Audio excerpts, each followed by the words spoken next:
जी अस्सलाम वालेकुम वरहमतुल्लाहि वबरकातुहू। जी सिविल अस्पताल के गेट के सामने खड़ा हूँ। ये सामने मेरे स्टेशन चौक है। यहाँ से टर्न लेते हुए यहाँ आए तो ये इस तरह ये टर्न आगे यू टर्न लेकर सिविल हॉस्पिटल को रास्ता जाता है। ठीक है जी। ये Faisalabad medical university light hospital Faisalabad, पहले ये सिविल अस्पताल था, इसका नाम यह है। ठीक है जी।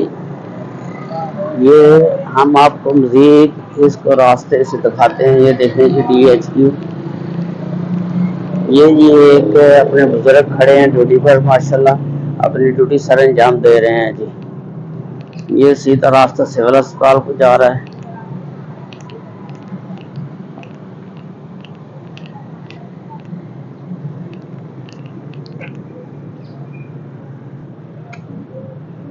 ये ग्रासी प्लाट वगैरह गेट भरते हैं सारी ते एंट्रेंस है, मेन एंट्रेंस है सिविल अस्पताल दी, मेन गेट है।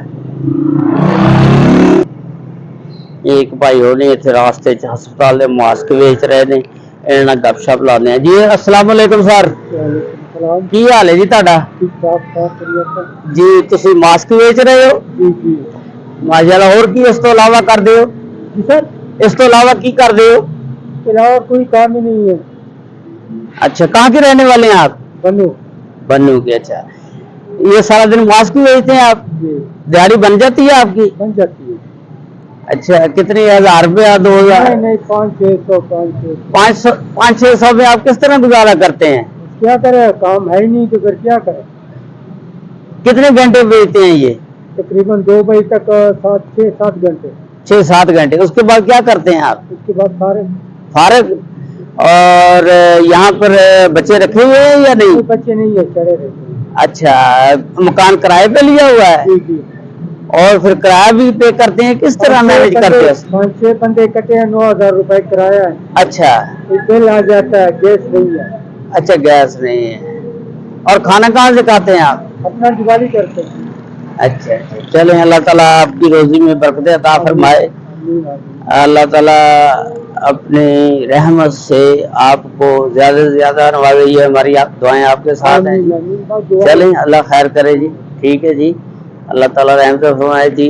मजीद आगे चल रहे हैं जी। ये देखें जी, ये DHQ हॉस्पिटल फैसलाबाद पुरानी बिल्डिंग पर लिखा हुआ है। ठीक है जी। ये है मेन गेट एंट्रेंस। ठीक है जी। रास्ते दे विच लोग अपना अपना ये जी पर्ची देंदे ने इत्थे, जेड़ी भी कोई रक्षा आंदा या कार आंदी है, आपां इन्हां नाल गपशप लाने हैं जी, पुछदे हैं जी। अस्सलाम वालेकुम। वालेकुम सलाम। क्या नाम है बेटा आपका? अली हसन। अली हसन साहब, आप यहाँ पर पर्ची काटने के लिए बैठे, ये गवर्नमेंट के मुलाजिम है आप? अच्छा अच्छा अच्छा, क्या तो आपकी तनख्वाह वगैरह? 965 डेली वेजेस। अच्छा, डेली वेजेस है 965 रुपए। कितने घंटे ड्यूटी? 12 घंटे। यार इतनी तनख्वाह में आपका गुजारा हो जाता है 965 पे? ये तो बहुत मुश्किल है यार, आज के दौर में महंगाई देखे ना कहाँ पर चली गई है। आप बहुत मुश्किल है इसको मैनेज करना है। चले अल्लाह ताला आप पर रहमत फरमाए जी। ये दूसरे भाई बैठे हैं जी। अस्सलाम वालेकुम, क्या नाम है जी आपका? अच्छा जी, आपकी भी इतनी तनख्वाह है? जी सर, 965। 965। घर बार अपना है जाती? फिलहाल तो अपना ही है अभी। अच्छा चले, लेकिन यार मुश्किल है ना 965 में गुजारा, बड़ा मुश्किल है। क्या करें, अब हालात कुछ ऐसे, महंगाई इतनी है, गुजारा बस जैसे भी है कर रहे हैं। चले अल्लाह ताला आप पर रहमत फरमाए। लेकिन ये गवर्नमेंट वालों को भी चाहिए यार, आपकी भी जो वेजेस है, बेशक आपको डेली वेजेस पे रखा है, कुछ वेजेस बढ़ानी चाहिए। बिल्कुल, ताकि कम से कम 1500 तो हो ना यार बंदे। चले अल्लाह ताला आप पर रहमत फरमाए, बड़ी मेहरबानी, शुक्रिया जी। ये पर्ची वाले बैठे हुए थे, इनसे गपशप लगाई। चलें जी, हम आगे चलते हैं सिविल हॉस्पिटल की तरफ, आपको दिखाते हैं। हॉस्पिटल है, डॉक्टर हॉस्टल है ये, ऊपर लिखा हुआ है। यहाँ पर डॉक्टर रहते हैं। ठीक है जी। ये सारी नेम प्लेट डॉक्टरों की लगी हुई हैं। ये पार्किंग बड़ा डॉक्टर साइकिल वगैरह उनके लिए हैं, जो मोटरसाइकिलें डॉक्टरों की हैं यहाँ खड़ी होती हैं। पार्किंग एरिया है। यहाँ से भी हॉस्पिटल को शॉर्टकट काफ़ी लोग पैदल चले जाते हैं जो इस पीछे वाली वार्डों में रहते हैं। ठीक है जी, ये मस्जिद है,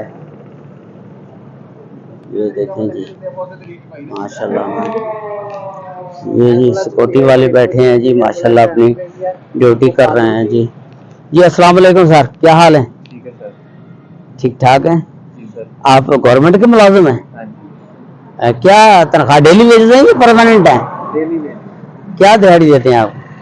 यही कोई 7-8 बड़ी यार मुश्किल है, इतनी महंगाई में आप किस तरह गुजारा करते हैं?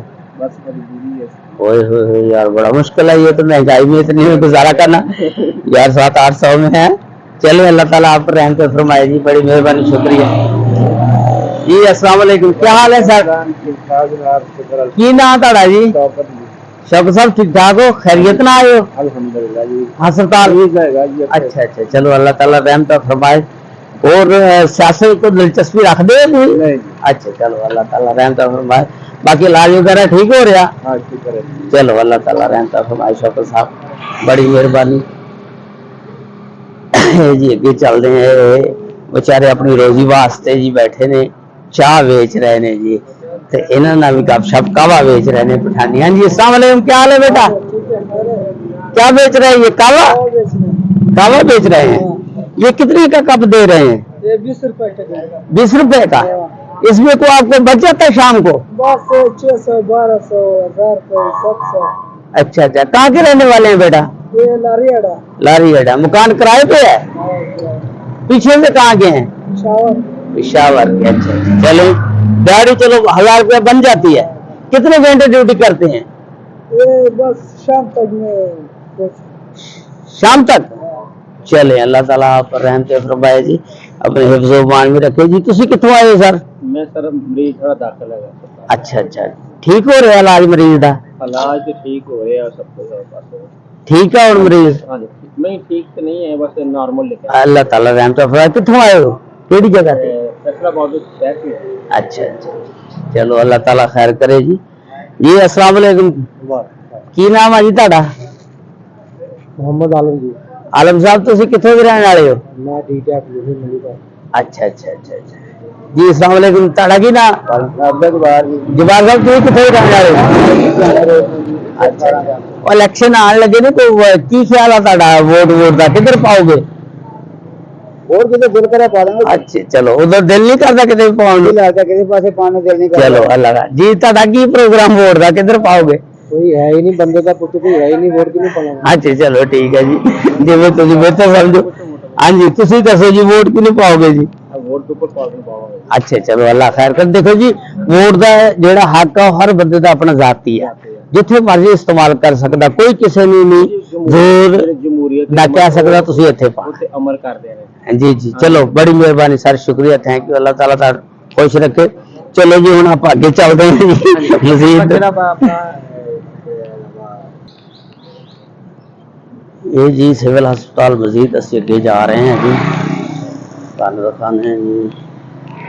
ये जी सिविल हस्पताल की स्टाफ कलोनी है, बहुत अच्छी कलोनी, अंदर एरिया डॉक्टर वगैरह रहते हैं। तो अगे जा रहे हैं जी असी, चलो तुहानू अगे जाके दिखाने मजीद, इन्होंने पूछ लेंगे। ये जी रास्ता शॉर्टकट जाता लेबर रूम नूं, इत्थों भी लोग लेबर रूम में जा सकते हैं। तो इत्थे दो सिक्योरिटी वाले भी बैठे ने, इत्थे जी एक बाबा जी खड़े ने, इन्होंने गपशप लाते हैं जी। अस्सलाम वालेकुम। वालेकुम सलाम। की हाल है जी ताड़ा? ठीक है, शुक्र अल्लाह, तुसीं सुनाओ? अल्हम्दुलिल्लाह। की नाम ताड़ा? अकमल उर्फ राशिद। अकमल उर्फ राशिद। कित्थों दे रहने वाले अकमल साहब? ताज कॉलोनी गली नंबर 11। ताज कॉलोनी गली नंबर 11। ते की करदे हो सारा दिन? आज तुसी बेचदे हो? हाँ जी यार, ठीक है, अब्बू मेरे फोत हो गए ना। एक मिनट मैंने दिखा दे सही ना, मैं जेड़ी वेचदे गल तो सुन। ओ तेरा फायदा तेरा फायदा दोबारा नहीं मांग देना तेरा फायदा बेटा ये देखो जी ये बेचारे बेच के गुजारा कर रहे ने बहुत मुश्किल महंगाई बहुत ज्यादा है लेकिन ये बंदा बेचारा अपनी मजदूरी कर रहा है करदा सी और गरीब है अच्छा किथे और तो एमपी भी करदा रहा हूं इधर भी करदा रहा हूं इधर भी करदा रहा हूं अच्छा बाद मेरे पहले मेरे भाई बहुत हो गया जवान अच्छा जवान उन्हें ताजमहल 2 महीने ताजमहल बनाया सी घर में अच्छा घर में ताजमहल बनाया सी अच्छा तो वो फोटो हो गया जरा सारे तो छोटा सी अच्छा वो फोटो ਜਿਹੜੇ ਦੋ ਬੜਾ ਰੱਖੀ ਹੈ ਉਧਰੋਂ ਮੈਂ ਐਮਪੀਆਂ ਤੇ ਮੈਨੂੰ ਤੇ ਬਿਮਾਰ ਪੁਰਦਾ ਨਾਲ ਉਹਦੇ ਕਰਕੇ ਤੇ ਹੁਣ ਤੈਨੂੰ ਤੇਰੇ ਭਰਾਵਾਂ ਨੇ ਕੱਢ ਦਿੱਤਾ ਬਾਹਰ ਨਹੀਂ ਬਾਹਰ ਨਹੀਂ ਕੱਢਿਆ ਮੈਂ ਆਪਣੇ ਘਰ ਹੀ ਆ ਤੇ ਅੱਧੀ ਪੈਨਸ਼ਨ ਅੱਧੀ ਦੀ ਆਂਦੀ ਆ ਉਹ ਕੋਈ ਮਰਦਾ ਦਿਲ ਕਰਦਾ ਚੱਲ ਜਾਂਦੇ ਆ ਦਿਲ ਕਰਦਾ ਨਹੀਂ ਜਾਂਦੇ ਕਦੀ ਸਿਰ ਪਾੜ ਦਿੰਦਾ ਕਦੀ ਚੀਜ਼ਾਂ ਤੋੜ ਦਿੰਦਾ ਉਹ ਮੈਂ ਐਮਪੀਆਂ ਤੇ ਉਹ ਖਾਰਜ ਕਰ ਦਿੱਤਾ ਮੈਨੂੰ ਸ਼ਨਾਖਤੀ ਕਾਰਡ ਮੇਰਾ ਫਾੜ ਦਿੱਤਾ ਤੇ ਮਤਲਬ ਕੋਈ ਸ਼ਾਇਦ ਕੋਲ ਸ਼ਾਮਾ ਰੱਖਦਾ ਹਾਂ ਤੇ ਹੱਥ ਮੇਰੇ ਕਹਿੰਦੀ ਆ ਕਿ ਆ ਜਾ ਮੈਂ ਸਿੰਗਰ ਓਵਰ ਰੱਖ ਦਿੱਤਾ ਹੁੰਦਾ ਭਰਾ ਕਾਰੀਗਰ ਆਵਾਂਗੇ ਤੇ ਮਜਬੂਰੀ ਦਾ ਨਾਮ ਚੁੱਕੀ ਹੈ ਇੱਥੇ ਪੈਸੇ ਨਹੀਂ ਦਿੰਦੇ ਆ ਵਿੱਚ ਚੁੱਕੀ ਹੂੰ ਉੱਥੇ ਤੇ ਰੱਖਣਾ ਨਹੀਂ ਆ ਉਹਨਾਂ ਨੇ ਇੱਥੇ ਪੈਸੇ ਨਹੀਂ ਦਿੰਦੇ ਇੱਥੇ ਪੈਸੇ ਨਹੀਂ ਦਿੰਦੇ ਹੈਗੇ ਤੇ ਗੋਲ ਕੱਪੜਿਆਂ ਦੀ ਜਿਹੜੀ ਆ ਖਲੋਤਾ ਕੇ ਮੁਹੱਤ ਵਿੱਚ ਲਿਆ ਇੱਥੇ ਉੱਥੇ ਕਿੰਨਾ ਦਾ ਖਰਚਾ ਕਿੰਨਾ ਹੁੰਦਾ 13000 ਰੁਪਏ ਅੱਧੀ ਦੀ ਪੈਨਸ਼ਨ ਹੁੰਦੀ ਅੱਧੀ ਹੈ ਤੇ ਛੋਟੀ ਭੈਣ ਸਕੂਲ ਪੜਾਉਣ ਜਾਂਦੀ ਆ ਅਗਲੀ ਗਲੀ ਚ ਸਕੂਲ ਆ ਤੇ ਹੁਣ ਗੁਜ਼ਾਰਾ ਕਿੱਦਾਂ ਹੁੰਦਾ ਐਡੀ ਮਹਿੰਗਾਈ ਚ ਗੁਜ਼ਾਰਾ ਕਿੰਨੀ ਇੱਥੇ ਦਿਹਾੜੀ ਕੀ ਬਣਾ ਲੈਂਦੇ ਹੋ ਉਹ ਕਦੇ ਇੱਕ ਨਹਿਰ ਦਾ ਹਾਲ ਦਿਲ ਕਰ ਚੱਲਦਾ ਇੱਥੇ ਦਿਹਾੜੀ ਕਿੰਨੀ ਹਵਾਈ ਰੋਜੀ 500-700 ਬਣ ਜਾਂਦਾ ਜਾਂ ਨਹੀਂ ਨਹੀਂ 5-7 ਅੱਲਾਹ ਤੁਹਾਡੀ ਜ਼ੁਬਾਨ ਮਾਰ ਕਰੇ ਆਮੀਨ ਬਣਨਾ ਚਾਹੀਦਾ ਯਾਰ ਅੱਲਾਹ ਤਾਲਾ ਆਦਮੀ ਨੂੰ ਪਤਾ ਹੀ ਨਹੀਂ ਪਾਗਲ ਨੂੰ ਯਾਰ ਛੁੱਟੀ ਆ ਜਾਂ ਮੈਂਟਲ ਦਿਲ ਵਾਲੇ ਹਸਪਤਾਲ ਅੱਛਾ ਤੇ ਉਹ ਹੁਣ ਮੈਨੂੰ ਪਤਾ ਨਹੀਂ ਕਿ ਮੈਂ ਸੁਣਾ ਯਾਰ ਹਸਪਤਾਲ ਬਿਮਾਰ ਰਿਹਾ 4.5 ਦਿਨ ਮੈਨੂੰ ਮੋਸ਼ਨ ਲੱਗ ਗਿਆ ਦਵਾਈਆਂ ਖਾਂਦਾ ਰਿਹਾ ਤੇ ਅੱਜ ਕੋਈ ਪਤਾ ਨਹੀਂ ਜੋ ਤੇ ਗੋਲ ਗੱਪੇ ਵੇਚਣ ਗਿਆ ਉੱਥੇ 1000 ਰੁਪਇਆ ਲਿਆ ਉਹਨਾਂ ਕੋਲ ਕੰਮ ਕੀਤਾ ਵਾ 400 ਉਹਨਾਂ ਨੇ ਦਿੱਤਾ ਉਧਰੋਂ ਇਧਰੋਂ ਦਿਹਾੜੀ ਭਾਜੀ ਲੈਣ ਜਾਵਾਂ ਤੇ ਉਧਰੋਂ ਦਿਹਾੜੀ ਭਾਜੀ ਲੈਣ ਜਾਵਾਂ ਚਲੋ ਅੱਲਾਹ ਤਾਲਾ ਤੁਹਾਡੇ ਤੇ ਰਹਿਮਤ ਫਰਮਾਏ ਹਾਂਜੀ ਇਹ ਹੁਣ ਕਿੱਥੇ ਰੇਸ ਕਰੋਗੇ ਚਲੋ ਅੱਲਾਹ ਖੈਰ करे जी दुआ करना अल्लाह ताला ਤੁਹਾਡੇ ਤੇ ਰਹਿਮਤ फरमाए जी हाँ जी इंशाल्लाह जी ये देखो जी सिक्योरिटी वाले ने बेचारे सुबह ठंड ਦੇ ਵਿੱਚ ਆਪਣੀ ਡਿਊਟੀ ਅਦਾ ਕਰ ਰਹੇ ਨੇ ਜ਼ਿੰਮੇਵਾਰੀ ਦੇ ਨਾਲ बहुत मेहनती ने जी सारे अपनी अपनी ड्यूटी रिस्पोंसिबिलिटी ना अदा कर रहे हैं जी ये रास्ता अगे नहीं जाता जी इन्होंने भी माड़ी जी गपशप ला लीए जी अस्सलाम वालेकुम सर की हाल है जी तुहाडा की नाम अपना मेरा नाम जी शफीक जी अच्छा शफीक साहब की हाल है अच्छा तुसी इत्थे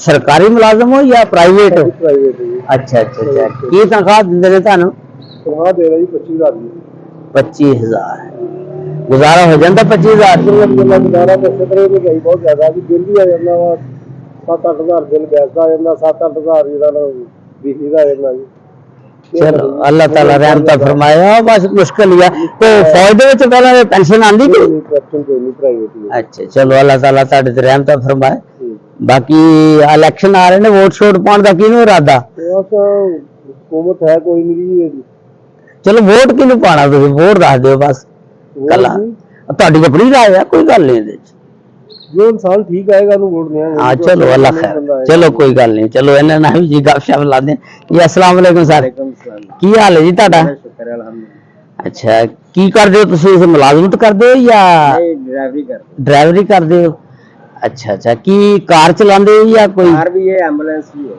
अच्छा एम्बुलेंस भी है कार भी है ਤੇ ਆਪਾਂ ਮੁਕਤਸਰ ਜੀ ਗੱਲ ਕਰ ਲੈਂਦੇ ਵੋਟ ਕਿਹਨੂੰ ਪਾਣਾ ਤੁਸੀਂ ਚਲੋ ਮਾਸ਼ਾਅੱਲਾ ਜੀ ਤੁਸੀਂ ਕਿਹਨੂੰ ਪਾਣਾ ਸਰ ਜਿਹੜਾ ਅੱਛਾ ਕੋਈ ਲੀਡਰ ਆਏਗਾ ਇਨਸ਼ਾਅੱਲਾ ਕੋਈ ਗੱਲ ਨਹੀਂ ਵੋਟ ਦਾ ਰਾਏ ਇਸਤੇਮਾਲ ਦਾ ਆਪਣਾ ਦੇਖੋ ਜੀ ਤੁਸੀਂ ਜਿਹਨੂੰ ਪਾਣਾ ਦੱਸ ਦਿਓ ਇਹ ਤੁਹਾਨੂੰ ਕੋਈ ਪਾਬੰਦੀ ਨਹੀਂ ਲੱਗ ਸਕਦੀ ਅੱਛਾ ਜਿਹੜਾ ਇਨਸਾਨ ਆਏਗਾ ਫਿਲਹਾਲ ਤੇ ਆਸ਼ਮ ਕੋਈ ਵੀ ਨਹੀਂ ਨਜ਼ਰ ਦੇ ਵਿੱਚ ਆ ਜਿਹੜਾ ਕੋਈ ਅੱਛਾ ਆਏਗਾ ਇਨਸ਼ਾਅੱਲਾ ਚਲੋ ਅੱਲਾਹ ਖੈਰ ਕਰੇ ਜੀ ਦੇਖੋ ਹਰ ਬੰਦੇ ਦਾ ਆਪਣਾ ਹੱਕ ਆ ਜਿਹਨੂੰ ਮਰਜ਼ੀ ਪਾਵੇ ਜੀ ਬੜੀ ਮਿਹਰਬਾਨੀ ਹੈ